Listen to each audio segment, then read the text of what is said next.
2.4.2, India and USA agree on transitional approach on equalization levy (EL). So before learning this concept, I want to let you know about the digital tax and equalization levy.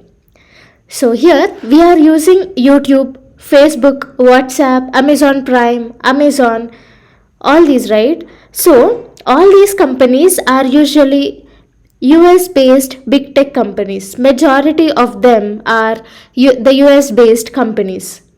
That means these companies are non-resident companies. So these digital service providers pay their tax based on their revenues generated in the Indian digital market. And this type of tax is known as digital service tax. Okay, the type of tax which is paid based on their revenues generated in the Indian digital market is known as digital service tax in the context of India. Okay, so and here the equalization levy is a tax on the online advertisement services. So this tax is paid by Indian corporate companies who do online advertisement services, and also the non-resident foreign companies who take money for online advertisement services. And as this is imposing equal tax on both the Indian companies and the foreign digital companies, it is known as equalization levy. Okay, as it is asking both the countries, which is native and which is foreign countries, to pay equal tax on the digital service. For that reason, it is known as equalization levy. And this equalization levy is introduced in the year 2016. This is also a type of digital tax.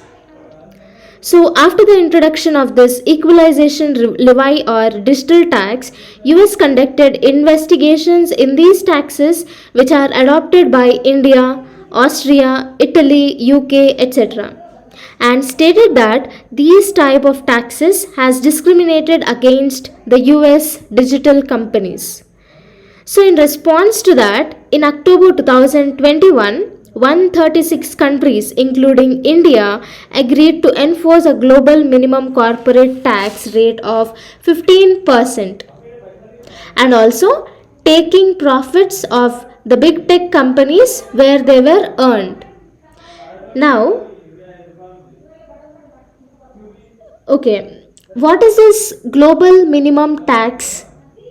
Global minimum corporate tax means, it means imposing as minimum tax as possible to the foreign companies so as to increase the foreign direct investments. Okay, to increase the foreign direct investments, many countries, the exceptional countries are, the countries which use these global minimum corporate tax 100% is Switzerland and Ireland.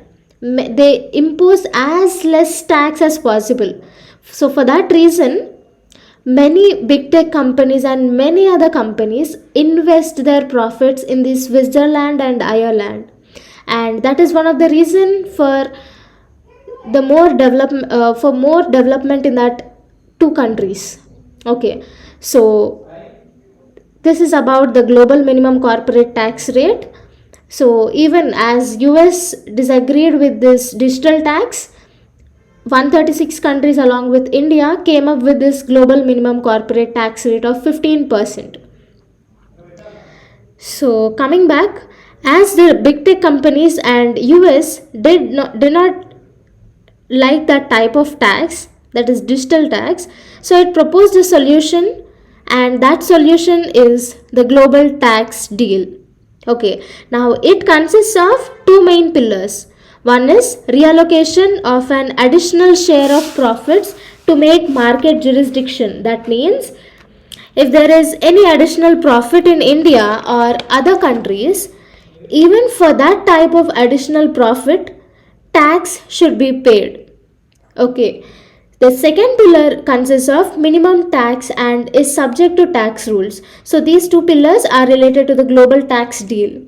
in response to the US, which stated that Austria, India, Italy, UK, etc. are discriminating against US digital companies, the global minimum corporate tax rate of 15% was enforced, and this global tax deal consists of two pillars. One is allocation of additional share of profits to the market jurisdiction, and the second is minimum tax and subject to tax rules. So, India and US signed an agreement on equalization levy. India will continue to impose this equalization levy till March 31st, 2024, or till the implementation of Pillar 1. Okay, whichever is earlier.